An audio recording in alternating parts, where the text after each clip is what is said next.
Vamos a recibir a continuación a Miloš Kankaraš. Él es gerente de proyecto del estudio sobre habilidades sociales y emocionales, una nueva gran escala de la OCDE con su conferencia Desarrollo de habilidades psicoemocionales en los estudiantes. Te damos la bienvenida a nuestro país.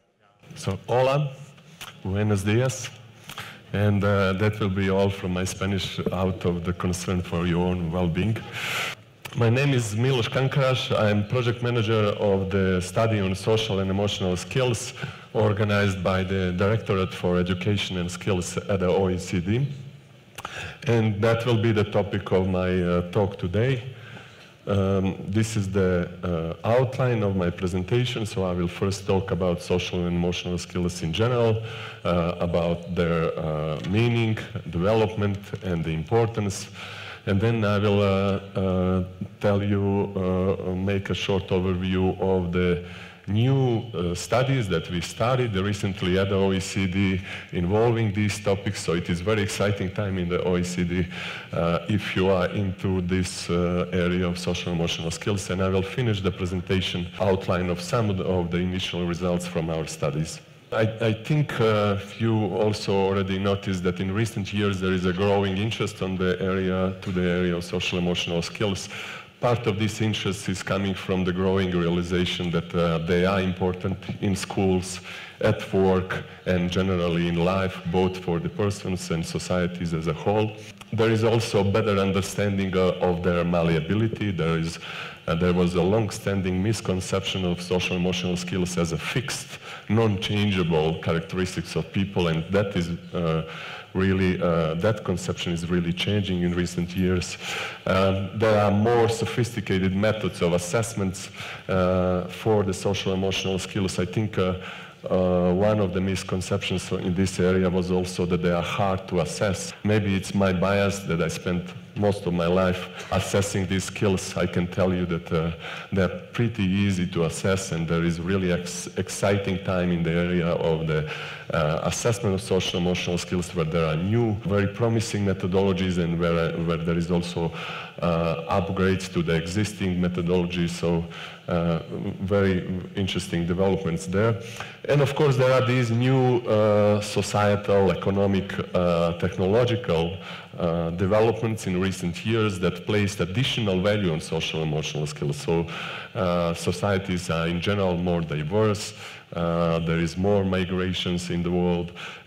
Technology really changes our daily lives. At the workplace, people are asked to collaborate more, but also are asked to be more autonomous and be able to work on their own, unsupervised. There is additional premium of creativity and innovativeness, so the skills that are not easy to automate. So all of these trends have really increased the focus of policymakers and researchers on the social emotional skills. I think it is kind of logical to start with a short definition of what we mean by social emotional skills at the OECD. So these are individual characteristics that represent relatively consistent patterns of behaviors, thoughts, and emotions or feelings. So social emotional skills can be represented in behaviors, but they also represented in the way people think about themselves and about others, and in the way they feel. They originate in the interaction between the genes and the environment. So we are all born with certain dispositions to be more like this or more like that, but it is important to recognize that the way we behave and feel is end product of this interaction between the genes and the environment. Social emotional skills continuously develop throughout the lifetime as a product of both formal interventions, such as interventions in education systems, and also informal events and interventions throughout the lives of people. And importantly, they influence important life events and outcomes, and I will talk about that in more detail later. So social emotional skills on average or on an aggregate population level develop throughout the lifetime according to three general principles. These are outlined here, but I will present you graphs which I think will be more helpful for you to understand their meaning. So maturity principle basically indicates that as people get old, they get wiser or more mature. This is very important to kind of conceptualize when we talk about and think about the wise people. We actually think about, to a large degree, about people who have developed social and emotional skills. Here we see the agreeableness set of skills, which include cooperation, empathy, generosity, altruism, are increasing throughout the lifetime.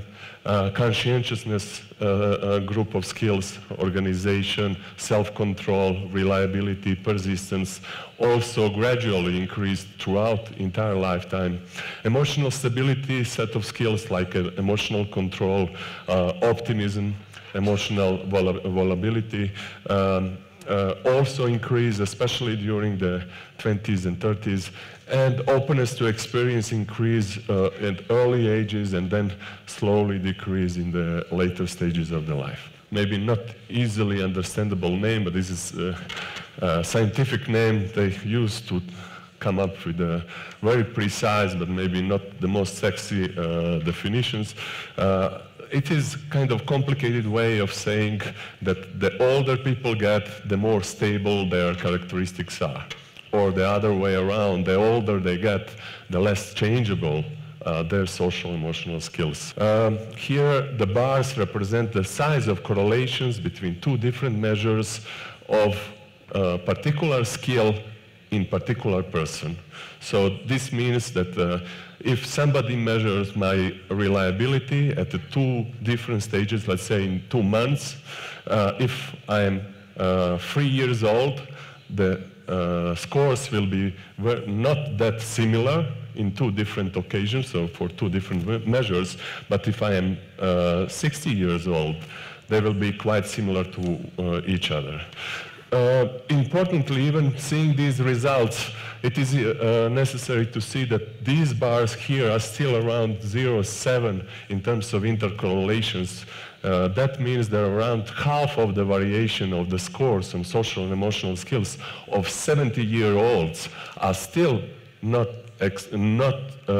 fixed. They are still changeable, even at the age of 70.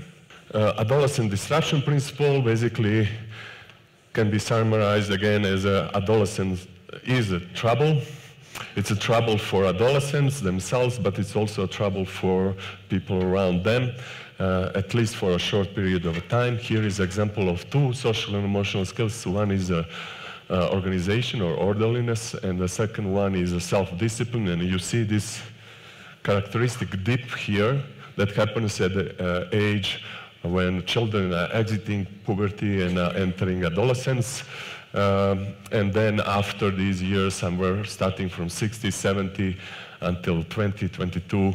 So these are all kind of average level, populational level trends of how these skills change throughout the lifetime. But of course, each individual have their own unique trajectory of the change, and these not necessarily follow the populational trends. So somebody can stay in this adolescent dip for prolonged time, and somebody can actually successfully avoid it altogether. So what drives change at the personal level? There is a number of factors. I listed some of them here. So number one can be considered social roles. So each one of us behaves and thinks and feels to a large degree in accordance to the role that we are taking, whether we are parents, whether we are managers, whether we are brothers or sisters, whether our job changes from this position to that position. One interesting study, and maybe some of you have heard in social psychology, they did this study in the 70s when they gave a group of random people who were doing very different jobs in the US. They gave them uniforms of the prison guards and asked them to then act as a prison guards in an actual prison. And the experiment is famous because these, again, random people, regular people from a daily life really started acting in a very different way to the way they used to act in the life that they came in from just that morning. So social roles determine our skills to a large degree. Important life events also change our skills, whether we get married, whether we get promoted, whether we have an accident, or whether we fall in love. This will have and can have important impacts on the way we express, we behave, and the way we feel. Individual effort is also a factor that can change the skills. We can decide to be less anxious or decide to be more responsible, and with our own effort or with the help of the important others in our environment, we can change skills. And finally, and also maybe most importantly for us here, is that formal interventions such as education can change social and emotional skills.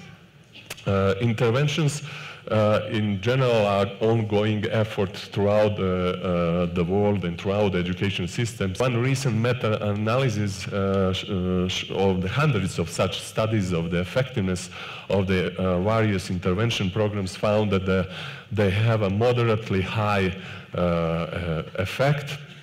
That the size of this effect, of course, depends on the quality of the program, but also on the focus of the program. So those who are focused on the development of social emotional skills are more effective, and the intensity of the program, so the longer they go, the more effective they are. I want to just briefly Preschool program, which is a famous example of a very effective intervention program. It was organized with the children at the ages of 3 or 4 in the United States. And here I represent or present you some of the results 40 years later in the differences in the education outcomes, economic outcomes, and a number of other outcomes of the children who participated to this program compared to children who didn't. And these were 2 random groups. Social emotional skills, as I said, influence important life outcomes. At the OECD, we usually classify these life outcomes in these categories, so educational outcomes, economic outcomes, health, and well-being, personal well-being outcomes, and then there is also this category of societal functioning, such as civic engagement or social connectedness.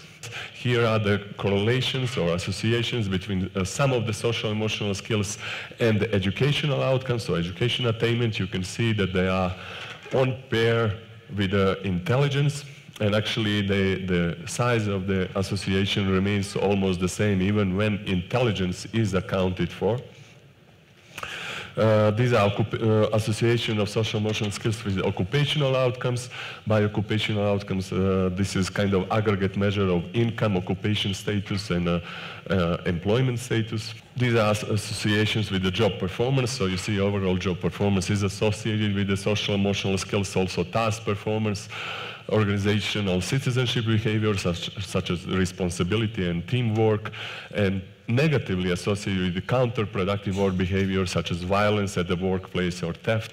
Social emotional skills, importantly, are positively associated with overall health and especially with the mental health. And for that outcome, as you can imagine, the group of the skills within the domain of emotional regulation are the most important. They also related to the health behaviors, so people with a higher social emotional skills are less likely to engage in these behaviors such as drug use, excessive alcohol use, violence, smoking, etc. They are associated with the job satisfaction, but also with the life satisfaction, so they are much stronger associated with the way people feel in any particular moment than cognitive measures. As you can imagine, if you have a good social emotional skills, especially the skills in a group of emotional regulation, you will feel better and the quality of your life will be better. And importantly, they are associated with the cognitive skills. Sometimes social emotional skills are called non-cognitive skills. This is a clear misnomer. they are based on information processing in the same way the cognitive skills are based on information processing. So people need to perceive the situation, they need to use the memory for acknowledging or understanding the social situation in which they are. They need to analyze the emotions and analyze the way other people feel. So people do use the cognitive apparatus and information processing even when they are engaged in social emotional skills. On the other way, social emotional skills influence cognitive skills themselves. So people who are curious, who are open-minded, who want to learn, of course they will have more knowledge and they will have a better academic and cognitive skills. They will be better in math, they will be better in languages and in science. So the cognitive skills on one side and social emotional skills on the other side always interact with each other. And here I present you some of the empirical evidence on how beneficial this situation of mutual interaction between cognitive and social emotional skills is. So the data is students were assessed on the cognitive and social emotional skills in their college years in '79, and they were then reassessed in 20 years later. And it is found that the group that had both cognitive and social emotional skills developed at the student age vastly outperformed in the three outcomes the group that had only one of the two or none of the two developed at an early age. All right, so now I will tell you a couple of things about the project that we are working on at the OECD in the area of social emotional skills, but also in the area of skill assessment in general. So we started a couple of new large-scale international surveys recently, very recently, actually just 2 years ago, and then we are also upgrading existing surveys such as PISA with the inclusion of additional measures of social emotional skills. And we have a separate project called Education 2030, which is building an overall skill framework that schools and education systems around the world can use in this area.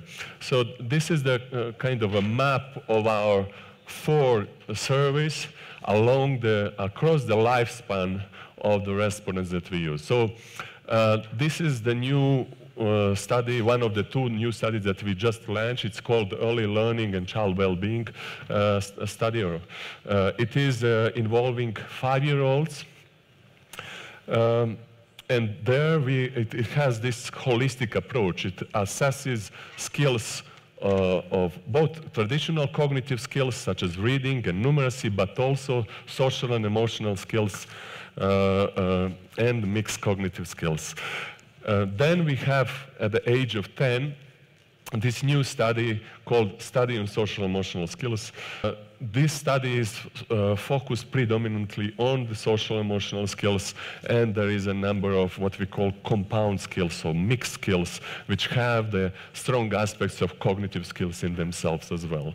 Then moving forward to the age of 15, you can imagine there is PISA, but there is also our study on social emotional skills. So study on social emotional skills will have both 2 cohorts. Cohorts age 10 and cohort age 15, and there we also have this comprehensive approach of assessing all set of skills, although across the 2 different studies. And finally, we don't stop there. We have this international assessment of adult competencies, which is a PIAC study that is for adults, or actually working age adults, 16 to 65. There, the first wave was done actually in 2011 to 2014, the first round of this study, and now we are in the process of preparation for 2021 or 22 round. That will be the second round of the study, and I can tell you that round will include a separate module on the social emotional skills. So this is general framework of our 4 new surveys, and you can see in each one of them we also assess a number of these outcome measures, which we then use to correlate with the social emotional skills to see what is the relevance of each of these skills for different life outcomes. This is first such study ever done at such an early age. So that was for a reason, and the reason is that it is very difficult to assess any skill of a 5-year-old. So for this study, we needed to build completely new custom-made assessment material, which is presented to children in the form of the stories and games. These are actually 2 characters from these stories and games called Mia and Tom. We also used innovative delivery platform, which was tablets, and we tried to make it very simple and intuitive, so even 5-year-olds can use it without problem. And we tested this, or pre-tested this, in a number of occasions, and I can tell you we were really happy about the results. In this sense, there was no issue whatsoever of using tablets with these assessment materials by children who never used tablets before. There was no reading and writing in the assessment material. Everything was based on audio and video and visuals material, and there was a personalized approach, so there was 1 study administrator per child throughout the assessment session. We started the study in the end of 2016, so two years ago we went through the kind of standard stages of the instrument development. We had a field test or pilot study last year this time, and in a couple of weeks we will have the main study. So October, November this year we'll have the main study, which means we will analyze the data of this study spring next year and prepare a report, international report from the study about this time next year. So not long from now, you will actually be able to read the specific results from this study. Second one, the second new study that we started is, as I mentioned, study on social emotional skills. This one is also a very innovative study.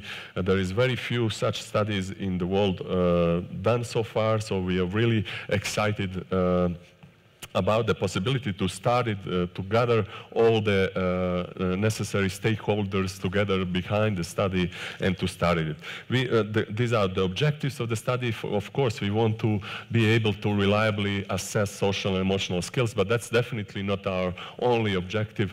I would say that maybe the most important objective of this study is the second one, to identify important factors in the contexts, in the environments in which these students live, so that we can feed this information to the policymakers in the participating cities and countries. We also want to show that this is possible because, as I told you before, there is a lot of skepticism out there about measurement of social emotional skills, but also about comparability of these results across cultures and nations.